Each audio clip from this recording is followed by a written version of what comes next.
You canceled her family's seats for a deal. I... I can explain. Kauai, 10:46 p.m. 3 days before Evan Brooks was supposed to get married, Kang Do-hyun sat alone in a resort suite with an $8.73 million refinancing agreement open beneath his hand. Outside, workers were hanging orchids over a wedding aisle that had already cost more than most people's homes. Inside, nobody spoke above a murmur. Do-hyun was 36, CEO of Kang Meridian Group, and the man Chicago's Korean underworld obeyed when his voice dropped instead of rose. His compliance officer entered carrying 3 documents: a passenger manifest, 2 cancellation records, and an invoice from Sunday Honey Bakehouse for $8,214.63. Do-hyun's eyes stopped on the owner's name, Leona Brooks. The woman who once told him $30,000 still wasn't enough to buy someone else's places in line. He looked at the passenger records. Walter Brooks, Bernice Brooks. The groom's parents. Both seats had been confirmed. Both had been reassigned 43 days earlier. Their replacements were a private equity executive and his wife, 2 people whose support could help save Carter House events. Do-hyun looked up. Does the groom know? No one answered. His pen rested less than an inch from the signature line. He did not touch it. If 2 airplane seats could stop an $8.73 million deal, there was more buried here than a wedding mistake. Before we go back 11 months, tell me where you're watching from, what time it is there, and subscribe. Because Leona Brooks had no idea what her quiet no was about to expose. 11 months earlier Sunday Honey Bakehouse opened before Chicago remembered to wake up. At 5:18 a.m., the kitchen already smelled of browned butter, warm vanilla, and the first trays of peach cobbler cake cooling beside the window. Leona Brooks moved between stainless steel counters in a flour-dusted black apron, checking timers with the concentration of someone who believed a promise should still mean something even when nobody important was watching.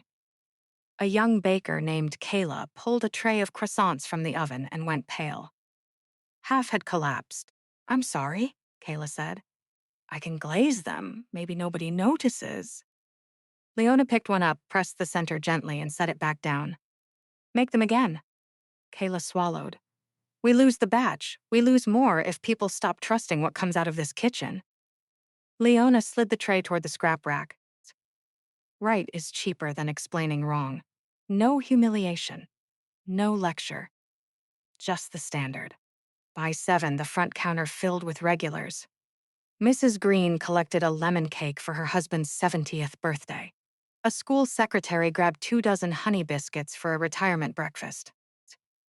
A man in paint-splattered work pants paid the remaining balance on a graduation cake he had ordered 3 months earlier. Leona knew most of them by name. She liked that. Sunday Honey was not famous. It had no television chef, no celebrity investors, and no velvet rope outside. It had 8 employees, 42 seats, a chalkboard menu, and a line on Saturdays long enough to annoy the coffee shop next door. Leona had built it carefully. Then, at 9:37 a.m., 2 black SUVs stopped outside. Conversation softened before the doors even opened. The first men through wore dark suits and the still expressions of people trained to notice as exhibits before furniture. One stayed by the door. Another scanned the room. Then Kang Do-hyun walked in. Leona knew the name. Everybody who signed a commercial lease in Chicago knew Kang Meridian Group. Everybody who paid attention to quieter stories knew there was another Kang Meridian beneath the one printed in business magazines. Do-hyun wore a charcoal suit without a tie, no visible security earpiece. No smile. He looked around the bakery once. Not impressed, not dismissive, measuring. His assistant approached the counter. "Ms. Brooks? That depends." The assistant blinked. "Mr. Kang is hosting a private dinner tomorrow evening. We would like exclusive use of your bakery for production from opening until 4. Leona glanced at the order board behind her. 7 cakes, 3 pastry trays, a memorial reception, a baby shower, a graduation. No. The assistant looked at Do-hyun. Do-hyun stepped closer, We'll compensate you. I assumed that part. 20,000. Kayla stopped piping frosting. A customer near the window just slowly lowered her coffee. Leona looked at Do-hyun. For tomorrow?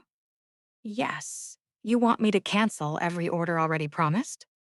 They can be refunded. Leona's expression did not change. A refund doesn't put a 70th birthday back on the calendar. Do-hyun studied her. 30,000. Leona almost laughed, but his face told her he was serious. No. For the first time, something shifted behind his eyes. How much would it take? More than you have. His gaze moved around the room.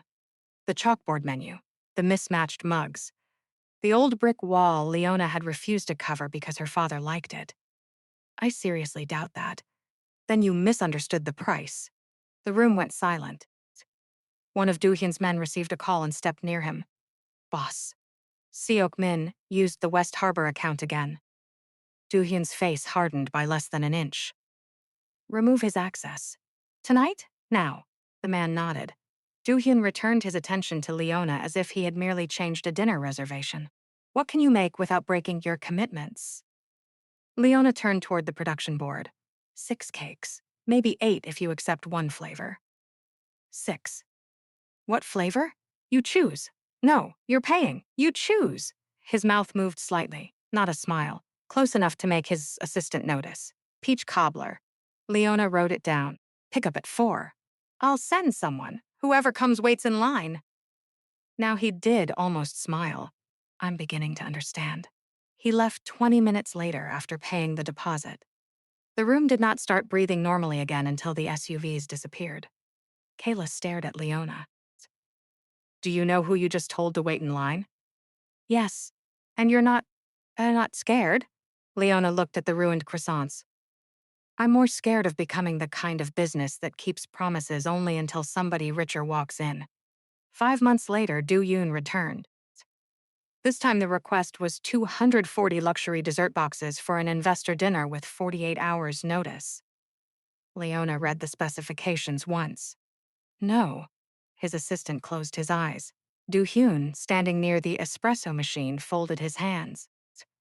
You're turning down money again? I'm turning down work I can't do well. You enjoy saying no to me. You make it unusually necessary. He stared at her for a long moment. Then he cut the order to 96 boxes and extended the deadline. Leona accepted. That was how their strange acquaintance worked. No flirting. No private dinners. No dramatic confessions. He asked for too much. She refused. He adjusted. Then Evan got engaged. He came into the bakery on a rainy Thursday with Madison Carter beside him, and a ring that flashed before he even raised his hand. Leona screamed loud enough to make 3 customers turn around. Evan laughed as she pulled him into a hug. Madison hugged her next. She was warm, elegant, and surprisingly funny. She wore her confidence easily, not like someone who needed strangers to admire it. When Leona brought out slices of brown butter peach cobbler cake, Madison took one bite and pointed her fork at Evan. This. Evan looked confused. This what? This cake. What, at our wedding? Leona, laughed. As dessert, Madison looked at her as proof your brother married into the right family. Everybody laughed. Nothing about the moment felt dangerous. The wedding would be held at a luxury resort in Kauai. Madison's family business, Carter House Events, would manage most of it. Immediate family travel was included. Parents, siblings, grandparents, wedding party. Then, Yvette Carter asked whether Sunday Honey could provide the wedding cake, dessert table, welcome pastries, and breakfast boxes. Leona built the proposal professionally. Ingredients, labor, packaging, cold shipping, local kitchen rental in Hawaii, temporary staff, total value, $8,214.63. Evan whistled when he saw it. That much? That's the discounted family price before I decide how much I'm actually charging you. Lee, don't do that. She looked at him. 3 years earlier, when Sunday Honey was still an empty storefront with exposed wires and a freezer room that barely closed, Evan had spent 3 weekends helping her. He painted the walls, rewired the prep area with a licensed electrician friend, rebuilt shelving, fixed the back door. He had refused every dollar she offered. When Leona finally tried slipping an envelope into his jacket, he drove back across town just to put it on her kitchen counter. "You're my sister," he had said. "Stop making everything a transaction." She remembered that now. "This is my wedding gift," Leona told him. "Half is enough. Leona, half." He looked at her for a moment, then nodded. Madison squeezed Leona's hand. "You're sure?" "I'm sure." So Leona charged roughly half the real value and absorbed the rest herself, not because her family demanded it. Not yet. Because Evan had once shown up for her when she had almost nothing. She wanted to show up for him. A week later, Yvette Carter came to the bakery for a tasting. She arrived early, wore cream, and examined the display case like she was reviewing a hotel acquisition. But she was courteous. She complimented Leona's staff, asked intelligent questions about shipping humidity, and paid for the tasting without asking for a discount. That mattered to Leona. Yvette did not seem cruel. She seemed controlled. Before leaving, she paused beside a framed photograph of Walter and Bernice hanging near the register. It had been taken on Sunday Honey's opening day. Walter was holding a paint roller. Bernice had flour on her cheek. "Your parents must be proud," Yvette said. "They are. Good families are rare." For a while, Leona believed they agreed on what that meant. She signed the preliminary wedding contract that afternoon. Madison sent heart emojis. Evan called that night and told her, again, that she was doing too much. Leona told him to enjoy being engaged and stop counting her flour. It felt ordinary. That was why what came later hurt. What? Leona did not know was that, months before the wedding, people inside the Carter family would begin treating that generosity not as a gift, but as evidence that she would always give more. And somewhere between a confirmed airline and a filing seat and a refinancing meeting worth $8.73 million, someone would decide that Walter and Bernice Brooks were easier to move than money. By the time the Hawaii wedding was 6 weeks away, Walter Brooks had turned recovering into a routine. Every morning at 7:10, he walked 3 blocks to the corner pharmacy and back. He carried a folded cardiology note in the inside pocket of his windbreaker, not because anyone had asked to see it, but because Walter believed in documents the way other people believed in luck. 4 months earlier, a tightening in his chest had sent him to the hospital. 1 stent. 3 nights under fluorescent lights. A warning from his doctor about salt, stress, and pretending 67 was 47. He followed every instruction. Mostly. Bernice caught him sneaking bacon twice. When Leona drove them to his final travel clearance appointment, Walter sat in the passenger seat like a man waiting for parole board.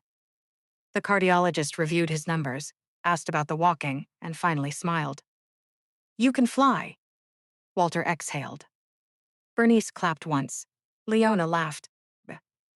"Daddy, you look more relieved about Hawaii than you did leaving the hospital." I was never going to miss my son getting married. That sentence stayed with her. 2 days later, Bernice came into Sunday, Honey carrying a garment bag. "Close your office door." Leona looked up from an invoice. "That sounds expensive." "It was $189.40, and I have the receipt if you start judging me." Inside the bag was a deep blue dress with a soft draped neckline and sleeves Bernice kept touching as though she had not yet decided she deserved them. She tried it on in the bakery restroom.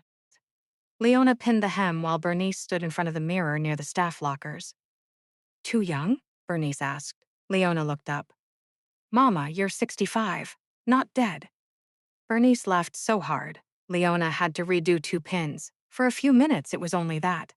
A mother, a daughter, a dress for a happy trip. Then Madison arrived. She had stopped by to approve ribbon samples for the welcome pastry boxes. Bernice was still wearing the blue dress when she stepped out from the hallway. Madison froze.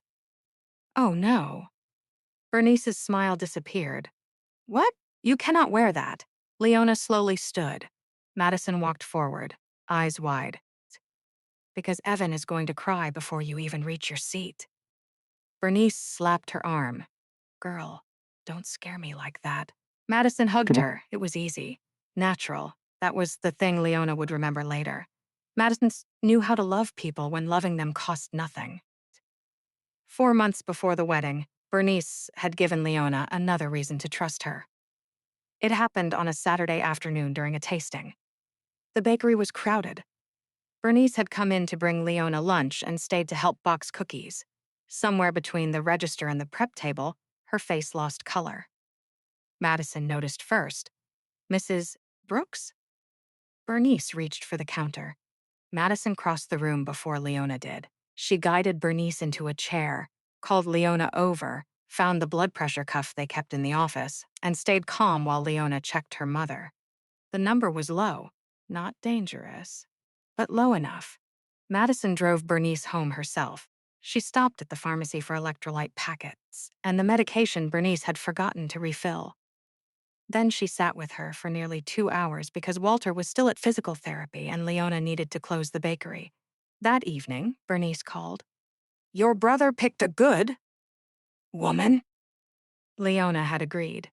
That memory was exactly why the first missing email did not frighten her. Travel confirmations began arriving 5 weeks before departure. Evan forwarded his. Madison sent hers. Bridesmaids posted screenshots of seat assignments in the group chat. Walter and Bernice got nothing. Leona texted Madison, "Any update on Mom and Dad's tickets?" Madison replied 9 minutes later. "Travel team is still checking your dad's medical clearance." "Don't worry, Mom's people have it." Leona stared at the message. She had personally emailed the clearance 23 days earlier. She told herself it was an administrative delay. Families made weddings feel dramatic because too many people touched the same spreadsheet. 3 days later, still nothing. Leona called Evan. "Did Mom and Dad get their itinerary?" "I thought they did." "They didn't. Madison said they're waiting on Dad's health form. It was sent." A pause. "I'll ask her." Leona heard exhaustion in his voice. Vendor meetings, work, guest issues. He sounded stretched thin. "Okay," she said. And because she had spent years making it easy for people she loved, she added, "Don't stress. I'm sure it's nothing." She regretted that sentence later. The second sign came from an old spreadsheet. Leona was checking the delivery date for the breakfast boxes when she opened a family travel file Madison had shared months earlier. Names ran down the left side, hotel rooms, airport transfers, flight status, Walter Brooks, Bernice Brooks. Beside both names, an earlier entry had been preserved in the version history. Confirmed. Leona clicked forward. A newer version appeared. Reassign. She stared at the word, then opened the previous version again. Confirmed. Forward. Reassign.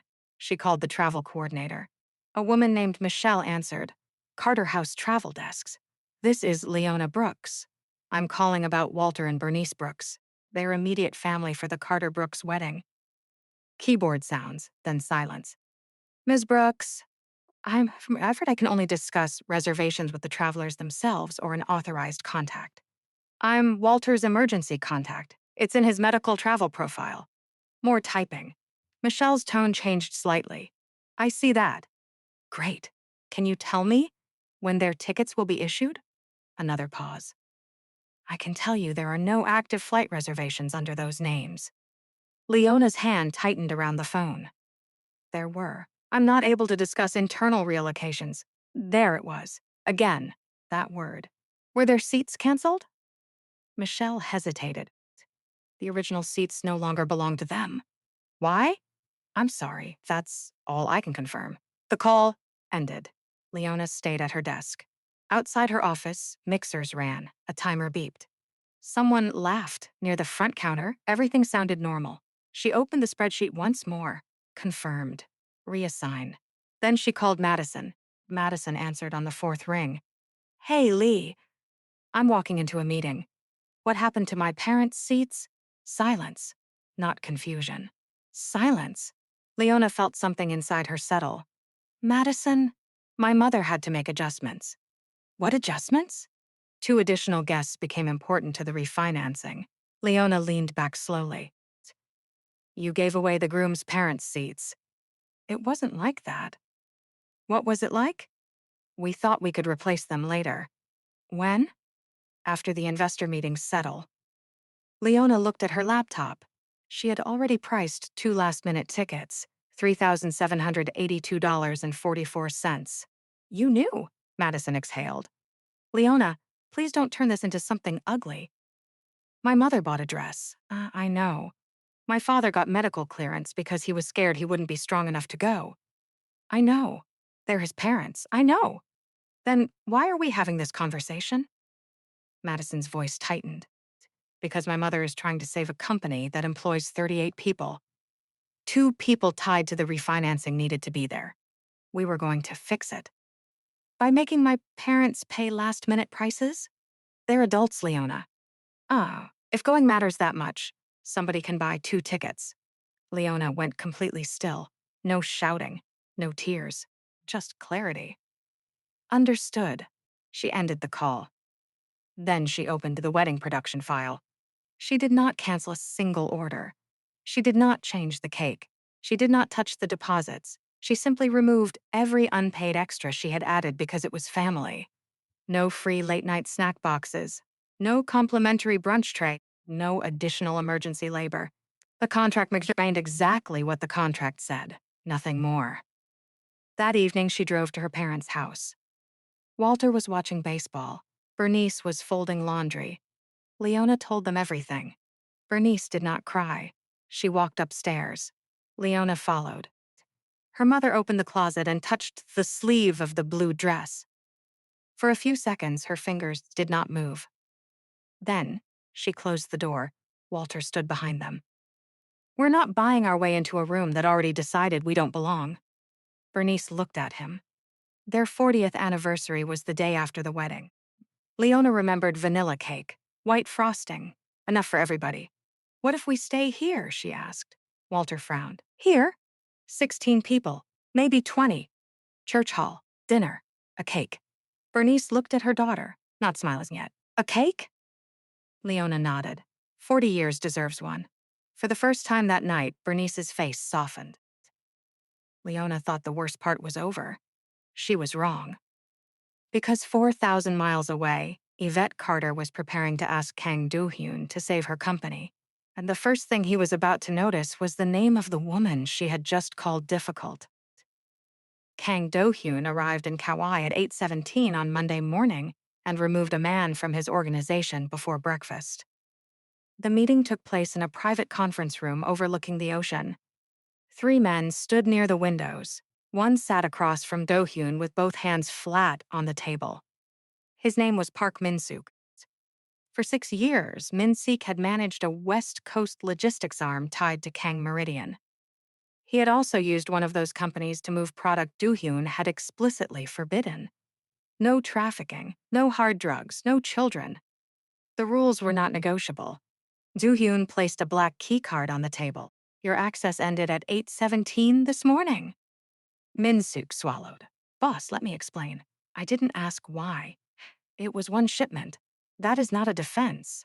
I can fix it. No. Do-hyun slid a second document forward. Bank authority removed. Warehouse credentials revoked. Voting rights transferred. Min-suk's face changed as he read. You're taking everything. I'm taking what you proved you cannot be trusted to hold. Nobody raised a voice. Nobody reached for a weapon. That was what made the room colder. Min-sik looked toward the other men for help. None came. Do-hyun stood. You have 72 hours to leave the network. Your family keeps their house. Your daughter keeps her school. They were not part of your decision. Min-sik stared at him. Why? Why? Do-hyun buttoned his jacket. Because punishment that reaches the innocent is laziness. Then he walked out. By 9:06, he was in a black SUV, headed toward the resort where Evan Brooks and Madison Carter were supposed to marry 3 days later. The contrast was almost absurd. 1 hour earlier, a man had lost 6 years of power. Now hotel staff were discussing orchid arches and champagne temperatures. Carter House had rented an entire section of the resort.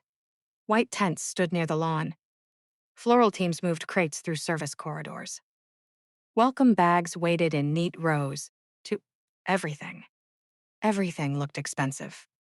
Everything looked controlled. The resort had been chosen partly for photographs. Yvette had approved the West Lawn because sunset struck the ocean behind the ceremony arch at exactly 6:12 p.m. She had approved ivory napkins after rejecting cream because cream photographed yellow. What, Alec? Even the welcome coconuts had been stamped with the couple's initials in gold. Do you notice those details? Because he noticed everything is people spent energy controlling. What he noticed more was what nobody mentioned. There was no room key packet for Walter or Bernice Brooks at the family concierge desk. No mobility assistance note. No medical travel annotation. No place cards waiting beside the other parents' names. It was not proof by itself, but absence had a shape when someone had planned it carefully. Do-hyun had learned that years ago in rooms where an empty chair meant somebody had changed sides overnight. Here, the empty places belonged to a retired mechanic and a cafeteria supervisor. Somehow, that made the silence around them feel worse. Yvette Carter was waiting in the lobby. Mr. Kang. She approached with both hands extended and the polished warmth of someone who had practiced not appearing nervous. Do-hyun shook one hand. Mrs. Carter, we're grateful you came. I was already coming. A tiny pause. Yvette recovered. Of course. Madison joined them with Evan beside her. She looked composed. Evan looked tired. Introductions followed. Madison was charming. Evan was respectful. Yvette spoke about guest counts, venue projections, investor attendance, and how meaningful it was that Carter House was bringing two families together. Do-hyun listened. He had spent his adult life around people who curated reality for a living. He recognized the smell of it. At 11:42, his investment team began the final refinancing review. The Carter House file was thick: revenue, debt, construction overruns, vendor obligations. Then Do-hyun turned a page and saw the vendor schedule. Sunday Honey Bakehouse. He stopped. Is the owner here? Yvette glanced down. Leona? No. You know her? Do-hyun looked at the invoice. I do. Madison smiled carefully. She's Evan's sister. I know who she is. Yvette's expression shifted. Really? She once refused $30,000 from me. Nobody laughed. Do-hyun turned another page. What happened? Yvette hesitated just enough to make the answer feel prepared. Leona became emotional about some family arrangements. Evan looked up. Madison touched his arm. Yvette continued. She is very protective of her parents. There was confusion regarding travel. After that, several things she had been helping with became uncertain. Helping with what? Wedding logistics. Evan frowned. She was mostly doing the bakery. Yvette smiled at him. Of course, but families help. Do-hyun looked at Madison. Did she withdraw services? Madison's face tightened. Not exactly. That answer interested him. By noon, Do-hyun had heard enough versions of Leona Brooks to distrust all of them. He stepped onto the terrace and called her. Chicago was 5 hours ahead. Leona answered after 3 rings. Sunday, honey, it's Do-hyun. Silence. Then, that sounded dangerously close to a first name. He ignored it. Are you interfering with the Carter wedding? Another silence. This one colder. No. They say several services became uncertain after you stepped away. I didn't step away. That is not what I was told. I'm the baker. Do-hyun looked out at the ocean. What does that mean? It means I make the cake. I make the desserts. I make the breakfast boxes listed in my contract. I do not coordinate airport transfers, seating charts, rehearsal schedules, floral delivery, transportation, room assignments, or whatever else somebody decided was magically mine because I answered a question once. He said nothing. Leona continued. Whatever they failed to plan without me isn't proof that I was responsible for planning it. Do-hyun's eyes narrowed slightly. Did you remove anything you promised? No. Cancel anything? No. Delay anything? No. Then what changed? I stopped doing things nobody hired me to do. The answer landed cleanly. No anger. No performance. Just a boundary.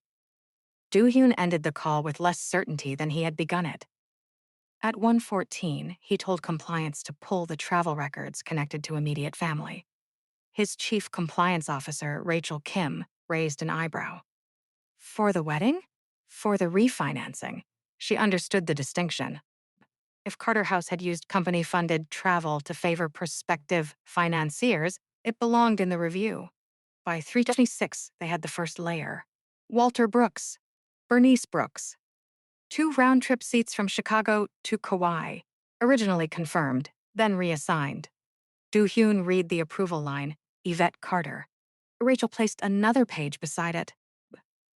The replacement passengers are Samuel Vance and Elise Vance. Vance Equity. Do-hyun knew the name.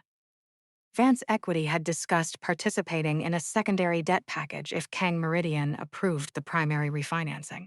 So the seats were moved to people tied to the deal. Yes, who authorized it? Yvette. Madison? Nothing yet. Do-hyun leaned back for the first time. A less ugly possibility appeared. Yvette may have acted alone. Madison may have been protecting her mother afterward. Still wrong. But different. At 4:03, he called Leona again. She answered with, "What now?" "I was wrong." That silenced her. "About? I thought you withdrew from an obligation." He looked down at the spreadsheet. "You didn't." Leona said nothing. "They expanded the obligation every time you completed one." The line stayed quiet. When Leona finally spoke, her voice had changed.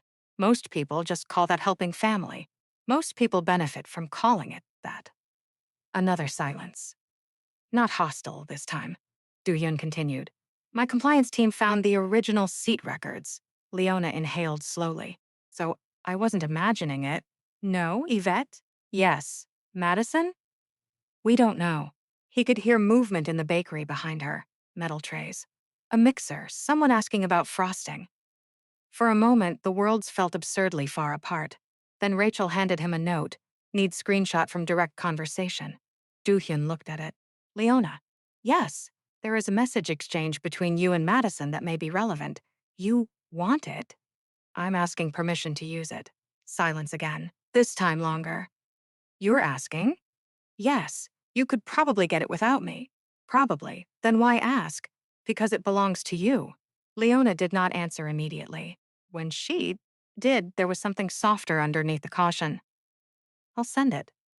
The screenshots arrived 4 minutes later. Rachel reviewed them.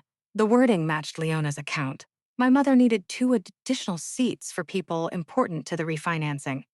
We thought we could replace them later. If going matters that much, somebody can buy 2 tickets." Rachel looked up. "This proves Madison knew after the fact, not before." "Correct." Do-hyun stared at the screen. Something about the timing bothered him. "Pull internal email acknowledgments tied to travel changes." Rachel nodded.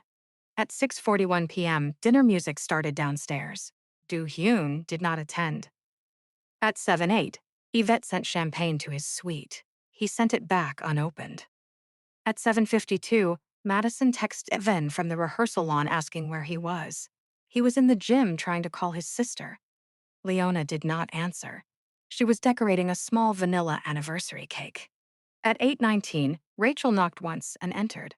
She carried 1 sheet of paper. Found it. Do-hyun read the timestamp first. 11:38 p.m. 43 days earlier. From Madison Carter to Yvette Carter.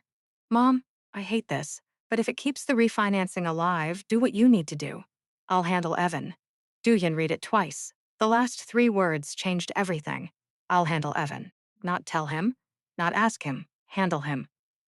Do-hyun set the paper down. "Has Evan seen this?" "No, don't send it yet." "Why?" "Because this is his life, not evidence in one of mine." Downstairs, Evan finally got through to Walter. His father answered on the second ring. "Hey, son." Evan gripped the phone. "Dad," Madison said, "you and Mom decided not to come because of your heart." A pause. Then Walter spoke very quietly. "Son, who told you that?" Evan stopped breathing. Outside the gym windows, workers were testing the wedding lights. One by one, they came on across the lawn. Inside, Evan realized the people building his wedding knew more about why his parents were absent than he did. The room Evan chose was not dramatic. No ballroom, no altar, no crowd waiting to gasp. Just a small conference room behind the resort's event office. One table, 4 chairs, and a wall of glass looking out toward the ocean. Madison arrived first. She had changed out of her rehearsal dress and into cream trousers and a silk blouse. Her hair was still pinned perfectly. That detail made Evan angrier than he wanted to admit. Not because she looked calm, because the world around them still looked organized. He placed the printed email on the table. Madison saw the timestamp before she saw the words. Her face changed. Where did you get that? That matters? Evan, did you know? She looked at the paper. He waited. Finally, I knew my mother was considering it. That's not what I asked. Madison swallowed. Yes. The answer landed with no sound at all. Evan sat down. For several seconds, he stared at the floor between his shoes. Then he looked up. You told me they didn't want to come because of Dad's heart. I was trying to keep things from exploding. You lied. I was buying time. For what? For Mom to fix it. When? Madison's eyes flashed. You think this was simple? I think 2 people had plane tickets, then they didn't. My mother is trying to keep 38 people employed, and my parents became the easiest thing to cut. That's not fair. No? Madison stood. Carter House is carrying construction debt, vendor debt, payroll, deposits, everything. We opened the 3rd venue at the worst possible time. If the refinancing fails, we could lose it. People lose jobs. Contracts collapse. My mother spent 30 years building this company. Evan's voice stayed quiet. So you decided my parents were cheaper. Madison flinched. I decided 2 seats could be replaced. He tapped the email. I'll handle Evan. She closed her eyes. I hated writing that. You still wrote it. I was scared.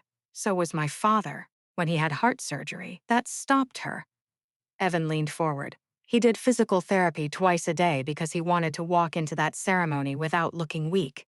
My mother bought a dress she thought was too young for her. They thought they were coming. Madison's eyes filled. We were going to fix it. Call them. She froze. Froze. What? Call my parents. He slid his phone across the table. Tell them what you did. Not what your mother did. What you did. Madison looked at the phone.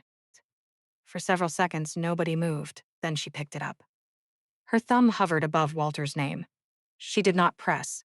Evan watched the hesitation become a decision. Madison set the phone down. Can we do this after the ceremony? The room went still. Outside, a wave broke against black volcanic rock. Evan looked at her for a long time. Then, he reached to his jacket. The boutonniere was still pinned there from rehearsal. White orchid.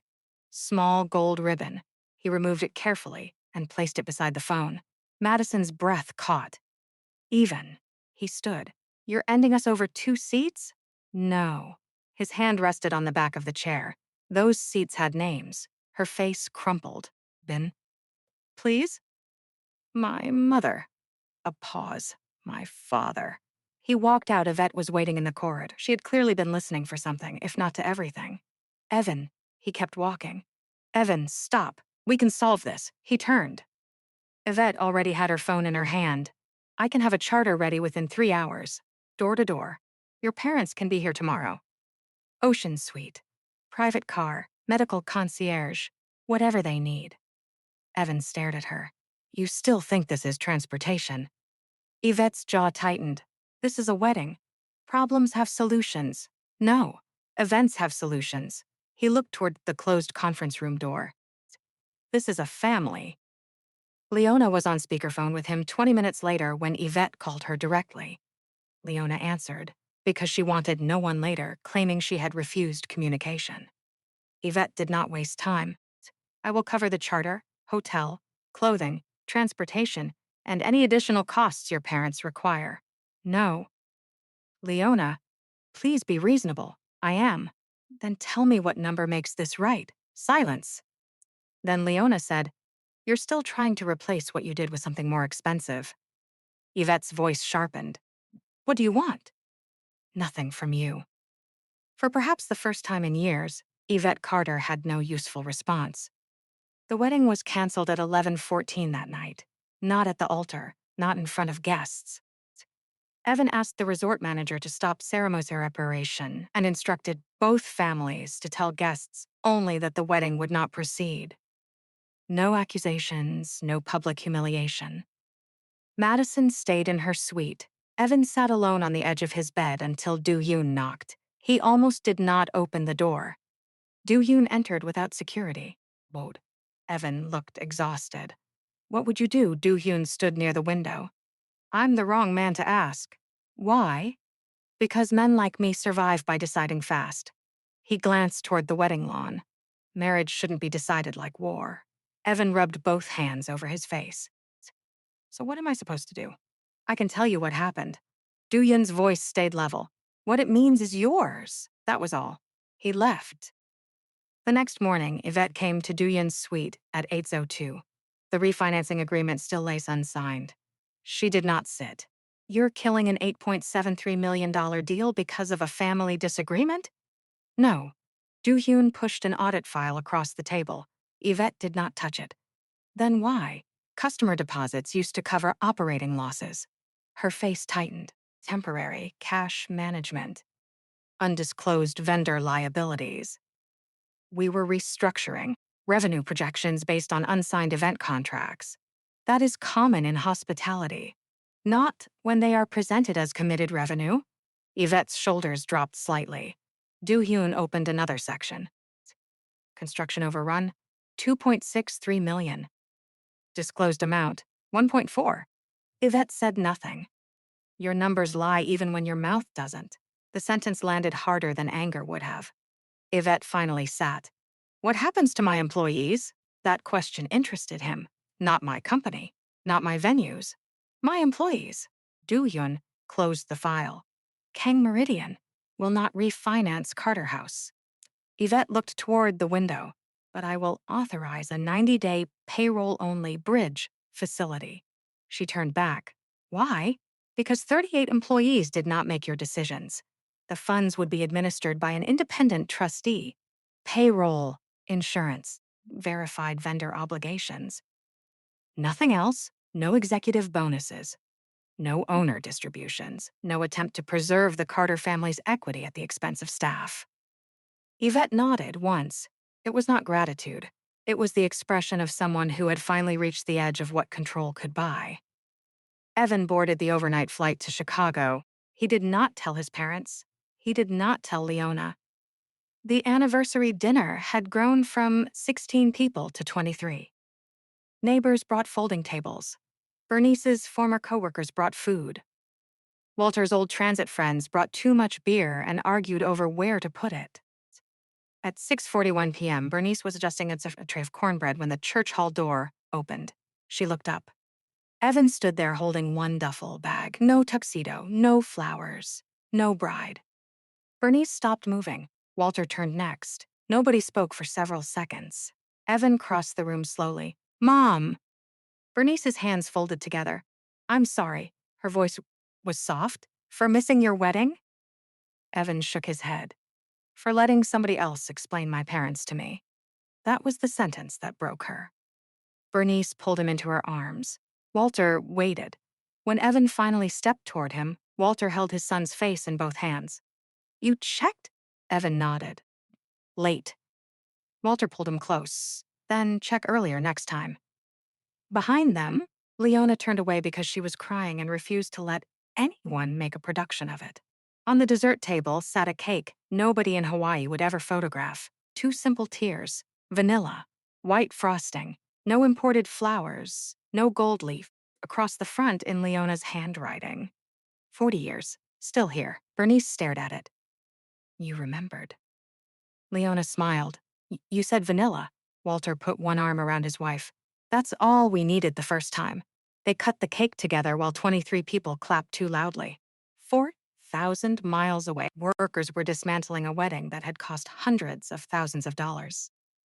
In Chicago, Walter fed Bernice the first bite of vanilla cake with too much frosting on the fork. She laughed. And for the first time all week, Leona did too. Near the back of the room, unnoticed at first, a tall Korean man in a dark coat stepped through the door carrying a plain bakery box. Do-hyun had come to return something. Leona had never asked him to carry. The truth. He returned after the financing meeting without an entourage because this room was not his to command. Leona noticed him when Evan did. Do-hyun waited beside the coat rack. Evan crossed to him. You came? I had business. Leona raised an eyebrow. At 7 on a Friday night? Do-hyun looked at her. I said I had business. I did not say it was convincing. A smile touched her mouth. Walter walked over. You're Kang? Yes, sir. The man who told my son the truth? Do-hyun glanced at Evan. I showed him records. He decided what to do. Walter studied him, then pointed toward the food. If you told the truth when lying was easier, you can eat. Do-hyun removed his coat. For once, nobody moved aside. He took a place near the wall until Bernice handed him a plate. 3 months later, Carter House Events no longer owned 3 venues. The newest property, a glass and stone ballroom on the north side of Chicago, had been sold to cover debt and stabilize the 2 locations that remained. The sale did not make headlines outside the local business pages. There were no dramatic arrests, no police cars, no public collapse. There was simply consequence. Yvette Carter resigned as CEO after the board brought in an outside restructuring manager. She kept a minority ownership position, but for the first time in 30 years, she no longer controlled every decision. The 38 employees kept receiving paychecks. Do-hyun's 90-day bridge facility had done exactly what it was designed to do. Nothing more.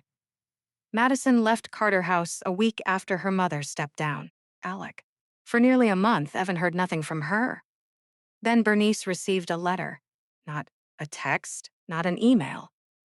A handwritten letter in a plain envelope. Bernice read it at her kitchen table while Walter drank coffee across from her. Madison did not ask for forgiveness. She did not ask Bernice to speak to Evan. She wrote that she had convinced herself the company's survival made cruelty practical. She admitted she had known the seats belonged to Walter and Bernice. She admitted that she had lied because telling Evan the truth might have forced her to choose before she was ready. The last line was simple. I am sorry I made you feel removable. Bernice folded the letter. Walter looked at her. You, not today. She placed it in the kitchen drawer where she kept old receipts and church programs. She did not throw it away. That mattered. Weeks later, Madison began therapy and stopped asking friends what Evan was doing. She sold the wedding gifts she could return and donated the rest to a women's shelter Carter House had once sponsored for publicity. She did not post about it. She did not send photographs. When Yvette asked whether she hoped Evan would hear, Madison said, No, I'm trying to become someone who would have made a choice before it cost me everything. It was not redemption. Not yet. But it was the first decision she made without an audience. Evan moved into a smaller apartment near his new engineering job. He stopped calling Leona every time something became uncomfortable. Mostly. One Tuesday evening, he arrived at Sunday Honey carrying a job offer. Can you look this over? Leona reached for it automatically. Her fingers touched the first page. Then she stopped. For 36 years, that movement had been instinct. Someone asked. She handled it. She pulled her hand back. No. Evan blinked. No. I'll make coffee while you look over it. You're serious?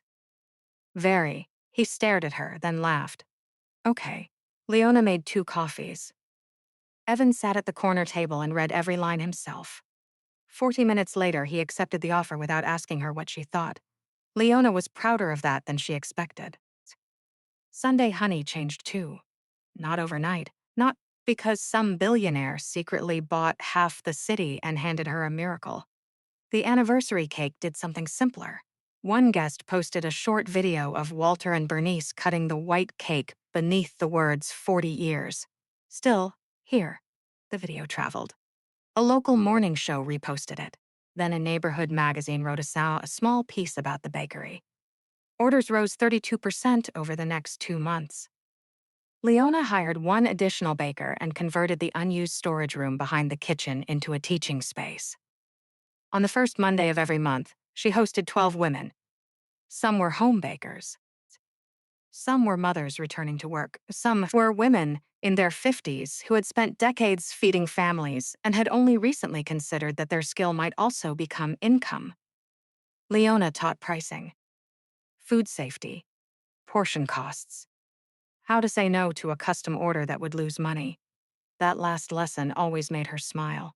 Do-hyun did not invest. He offered once. Leona said no. He nodded. Good. She narrowed her eyes. You expected that, I hoped. That annoyed her enough to make him smile. His own family noticed changes. For years, Do-hyun's mother had arranged formal dinners with women from Korean business families. The most recent was Seo Hae-rin, intelligent, successful, and just as uninterested in being strategically matched as he was. After Hawaii, his mother called. There is another dinner next Thursday. No. A pause. Because of the baker? No. Then why? Do-hyun looked through the window of his office at Chicago below. Because marriage isn't collateral. His mother did not argue. She knew when a decision had already become permanent. Do-hyun's interest in Leona did not become softer. It became more careful. One Friday evening, his SUV stopped outside Sunday Honey at 7:26. A paper sign hung on the door. Closed, staff family dinner, bed. Inside, Leona and her employees were eating pizza from cardboard boxes. Kayla was laughing with her head thrown back. Somebody had brought sparkling cider. Music played from a phone near the register. One of Do-hyun's bodyguards reached for the door. Do-hyun stopped him. It's closed. Sir, Ms. Brooks is inside. I can see that. We can knock. No, he stood there another second, then returned to the SUV. He did not text. He did not call. He did not expect to be thanked. The next morning, Kayla mentioned that a black SUV had been outside. Leona checked the security camera. She watched Do-hyun arrive, watched his guard move toward the door, watched Do-hyun stop him, watched them leave. She replayed it once, then went back to icing cupcakes. But she smiled for the rest of the morning. 10 weeks after Hawaii, Do-hyun came in alone. No advance call, no special order. One coffee, he said. Leona looked behind him. No army? They're across the street. Progress. She poured coffee. He took it. Neither moved. Then Do-hyun said, dinner. Leona crossed her arms. That's not a question. His eyes narrowed with the faint resignation of a man who had already lost this argument twice. Would you have dinner with me? She looked through the window. 2 security men stood beside an SUV. Without them, Do-hyun took out his phone. One message. The men got into the vehicle and drove away. Leona watched until the SUV disappeared. You're trainable. Don't tell anyone. Their first dinner lasted 3 hours. There was no declaration. No kiss beneath streetlights. No promise that he would become a different man for her. Leona knew what Do-hyun was. He never lied about it. Before they went out a second time, she gave him rules. No gun in my parents' house. Understood. No people following me unless I ask for protection. A pause. Understood. No interfering with my bakery. Understood. And if something in your world can affect my safety, you tell me before I discover it from someone else. Do-hyun looked at her for a long moment. Understood. She raised one finger. One more. He waited. Loving me does not give you permission to manage me. Something in his expression changed. Not offended, recognizing. Understood. Months passed. He kept proving it. He knocked when the bakery was closed. He asked before sending a car. He left his weapon locked in the vehicle whenever they visited Walter and Bernice. And when Leona said she could handle something herself, he learned to believe her. 8 months after Hawaii Sunday dinner at the Brooks house became crowded. Walter had invited 2 retired transit friends. Bernice invited a former coworker and her husband. Evan arrived early. Do-hyun came without security inside. Leona arrived last after a late bakery pickup. She stepped into the dining room carrying nothing. That itself felt strange. No cake, no extra dish, no bag of supplies, just herself. The table was full, every chair taken. Her oldest reflex appeared immediately. I'll eat in the kitchen. Bernice looked up. Why would you do that? Leona stopped. Nobody else seemed alarmed. Walter kept carving chicken. Evan reached for gravy. Do-hyun stood. He did not make a speech. He walked downstairs. A minute later, he returned carrying an old folding chair from the basement. The metal legs squeaked when he opened it. He placed it beside his own chair. Leona sat. Walter handed her a plate. Evan lifted the gravy boat. Gravy? Yes, conversation continued. Nobody thanked her for organizing dinner, because she had not. Nobody asked whether she had paid for anything, because she had not. Nobody needed her to fix a problem. There was no problem. Tag. For most of her life, Leona had mistaken being useful for being loved. That Sunday, nobody needed anything from her. Her chair was still there. Love does not make you earn the chair. It saves you one. And if you have ever been the person everyone depended on, only to realize they valued what you provided more than they valued you, tell me in the comments what finally taught you to set a boundary. Maybe it was family. Maybe it was work. Maybe it was someone you loved. And if you believe real love should make room for you without demanding that you disappear, inside everyone else's needs, share this story with someone who needs that reminder tonight. Tell me where you're watching from and what time it is where you are. And if you want more stories about dignity, second chances, family, and the kind of love that respects a boundary instead of breaking it, subscribe and stay with us. Because sometimes the biggest change in a person's life is not learning how to give more. It is finally believing they are allowed to sit down.